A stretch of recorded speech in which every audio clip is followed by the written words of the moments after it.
siguradong masaya dito! Ayan! Kaya masimulan na natin ang balita na may masayang hulaan. Oras na para sa Ulo ng mga balita! Solid na solid sa kapogian natin celebrity player. Pero madadaanan niya kaya sa papogi ang pakikipaghulaan. Papasukin na natin si Radson Flores! I know you want me. You know I want you. I know you want me. You know I want you. I know you want me. You know I want you. I know you want me. You know I want you. 1, 2, 3, 4. 1, 2, 3, 4. Dinaan tayo sa kaldag ni Radson. Samahan mo kami, Tito Radson. Hello. Mukha kang parang K-pop, yung atake mo. Talaga ba? Oo. Ready ka na ba sa ulang mga balita? Ready! Ayan na. Meron tayong 3 tiktropa na may kanya-kanyang kwento. Radson, galingan mo ha. Kailangan mo lang hulaan at i-match ang headline na tumutukoy sa mga kwento nila. Kaya naman silipin na natin ang headline ng mga balita. Narito na ang Ulo ng mga balita!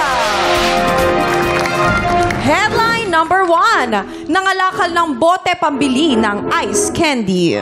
Headline number 2. High school student kinuyog ng kalabang grupo. Ahay. Headline number 3. Ninakawan ng halik na paaway sa inuman. Huh? Headline number 4. Bumiyahe sa EDSA na biktima ng hit and run. That's sad. Okay, eto na anak. 3 headline dyan, ito toong kwento. Ang isa dyan ay panggulo lamang. Maaari kang humingi ng tulong sa ating mga mamamayan at sa ating mga audience. Okay? Dahil kada tamang sagot ay talaga namang mapupunta ang blessing sa ating mga studio TikTok.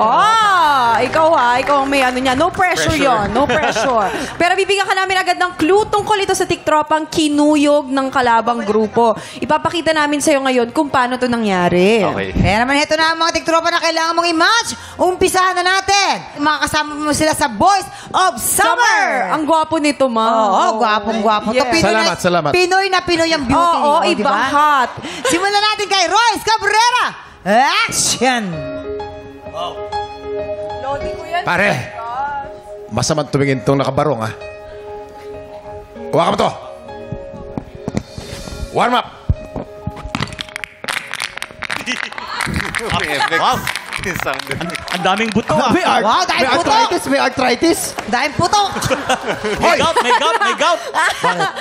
Bakit masama ka tumingin? Masama ka rin tumingin eh. Mas masama ka tumingin. Mas masama ka tumingin. Alam ba't masama tingin ko sa'yo? Bakit? Mahal kita.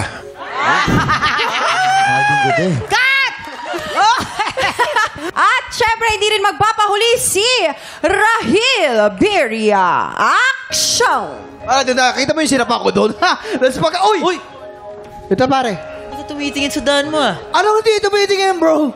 Ikaw hindi tumitingin, bro. Dumadaan kami. Kita mo, di ba? 3 kami. 3. Oh. 3 kayo, pero natamaan niyo ako. Bakit, bro? Siga ka ba, bro? Di mo ako kilala, siga ako. Siga ka, bro? Siga ako. Ano? Siga, siga ka. Oo, siga ako. Ano? Cut! Cut na! Kaya, excel naman si Prince Carlos. Action! Lato-lato. 3 lato-lato. Brad! Ito yung tumala sa akin sa basketball. Galingan nyo kasi, ang hihina nyo eh. Ano ginalingan namin, ha? Hindi ka ba? Nakakainit to ng bumbunan, ah. Halika na, bugbugin na natin to. Ano? Ikaw lang, pre. Ikaw lang. Lalaki ka ba? Sa bunutan na lang, oh. Cut! Ang gagaling. Di ba game na game yung mga ano talaga natin dito sa TikTropa? Ngayon, sino ang totoong kinuyog ng kalabang grupo? Kung may idea ka na, ipuwesto mo na sila. Go, Radson! Sino sa tingin mo dyan? Sino sa tingin mo yung estudyanteng kinuyog ng grupo? Go, sama mo na sila dyan sa baba. Pwesto mo na sila. Go.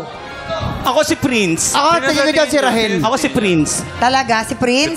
Ramdam ko. Ako si Rahil. Si Rahil ako. Kasi yung mga foreign looking, binubuli yan eh. Hindi, sige. Sa ngayon, sundan ko yung advice ni Kuya Kim. Kasi Sa ngayon. So kay Rahil. Si Rahil ang Rahil. kinuyog ng kalabang grupo high school student. Okay, doon siya sa pangalawa. Kinuyog ng grupo. Sa pangalawa ka, Rahil.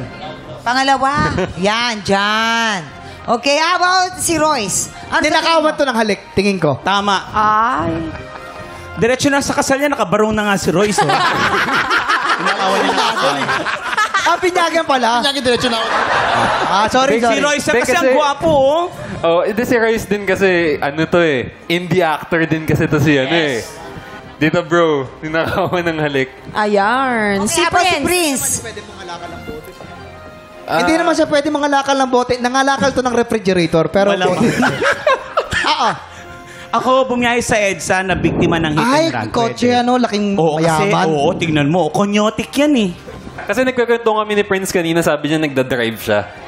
So, Okay. Ayan. dito pala. Hit and run. Alright. Pwede, Hit O, and samahan mo run. na kami dito, Radson. Ready ka namang makita ang resulta, Radsan? Ready na? Okay, alamin natin kung may na-match ka ba. Anong sabi ng balita? 1 point. Tama si Prince. 1 point. Oo, dito Unahin tayo, mo natin si Radson. Royce. Tara. Hi, Dahil si Royce. Royce pala yung high school student na kinuyog ng kalabang grupo. Oh, tama, Ako eksakto. naman talaga naman. Ano ba nangyari? Hindi naman talaga kuyog. Kumbaga kasi nung high school namin days, Ano uso may yung... mga gang-gang? O yung mga gang-gang. So, magkabilang section kami. Ano bang gang ka ba, gang? Bagang. Hindi, yun. Tapos, may gang-gang kami. Tapos, senior student kami noon. And then, may lower year. Bigla akong in-excuse sa klase. Parang pinapatawag daw ako ng principal. So, parang taka ako. Ano kasalanan ko? Oh. Sa third floor kami. So, labas ako. Pagbaba ako ng second floor, nakaabang na pala sila. Binugbog ako doon. Ay, grabe. Pero makakatuwa ang bugbugan lang naman. Na parang Gumanti ka. Hindi naman. Anong klaseng pambubugbog yung ginawa? Ano, Parang katuwaan. yan, ganyan. Ayaw mga sira-sira damit mo. Sira-sira damit mo no pag gano'n. Binugbog eh. Yun, sira-sira polo ko, t-shirt ko lukot, pantalon ko lukot. Tapos bigla akong tinakbuhan. So parang sakit pero maya kayo sa akin, gano'n. Tapos pagbalik ko ng classroom, parang sabi ng teacher, "Ano nangyari sa'yo?" Napagtripan po ako ng kabilang section eh. So yun, kaya nabugbog ako. Ang saya, di ba? Ibang klaseng katuwaan, nakakatakot. Iba yung mga bata noon eh. Pero tignan mo naman, no, yung binugbog, ang gwapo-gwapo. Ikaw dahil dun eh. Wah. Sila na yung kusang umano sa akin. Oo. Rumito. Ayun, thank you. At dahil hindi ka nahulaan, maraming salamat. Eto na Next, tayo tawagin natin si kay Rahil. Si Rahil naloka ko kasi siya pala yung nangalakal ng bote pambili ng ice candy. Aba? Ilang taong ka nun? Mga ano po ako, 9-8, gano'n. 9-8. Opo, nangalakal po kasi kami nun. Kasi gusto lang po namin ng ice candy and ayaw po namin humingi ng pera sa magulang kasi nahihiya kami. Tapos pinapagalitan kami. So, naghanap kami ng paraan. Feel ko nasa genes yun na gusto namin mag-business. Kaya, ayun, nagkakalakal Ay, po sa kami junk bote shop. sa labas. Yung sa junk shop. yung benta. At least maparaan siya, no? Hindi siya, kumbaga, dumidiskarte Umaasa. siya. Oo, Bata umaasa pa lang na lang. madiskarte na. Oh, very good. Tsaka ang gwapo ni Rahil. Ay, grabe, thank you. Ang ganda ng mata. Thank you so much, Rahil. Thank you so much. Eto naman tayo kay Prince. Si Prince ay, yun na nga, bumiyahe sa EDSA na biktima ng hit and run. Oh, yun La. nga. O, kwento mo nga yan. Paano siya nangyari? Grabe, around 6 a.m. siguro yun, umaga eh. Nananahimik lang ako, nagda-drive. Tapos bilang may Montero, ginit-git ako sa gilid. So napapreno ako. Tapos ang ginawa niya, binilisan niya lang yung takbo. Kaya yung side mirror ko, tumalsik. Tumalsek. Inisip ko sana kung hahabulin ko, pero lugi ako eh. Wala akong side mirror. Oo, minsan mga, delikado rin niya mga nang-road rage, di ba? Delikado rin niya. Wala baka ka namang mamaya- ginawa. As in, nananahimik ka lang talaga. Wala. Or baka tinrigger mo. Hindi.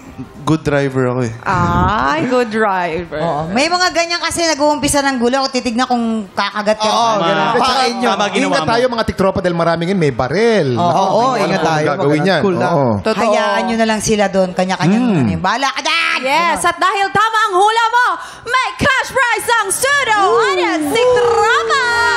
Congratulations! Maraming salamat. Naka 1 point ka dyan. Yes, thank How you do you sa magbahagi feel? ng inyong mga kwento. Thank you.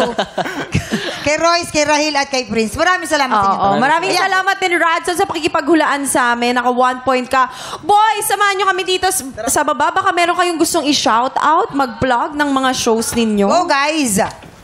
Rahil. Rahil. Gusto ko lang po i-shoutout yung abot kamay na pangarap. Sana po na... Thank you.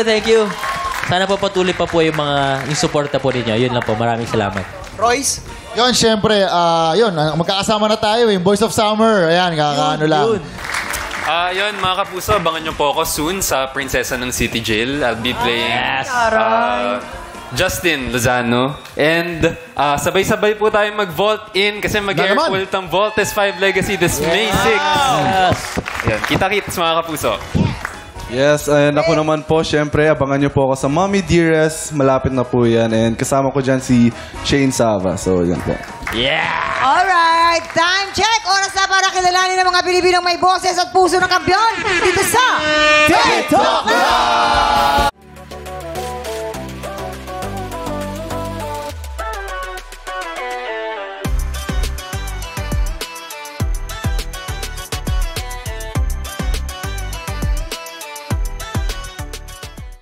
Tropa, pinanood mo hanggang sa dulo itong video na to at dahil doon, very good ka.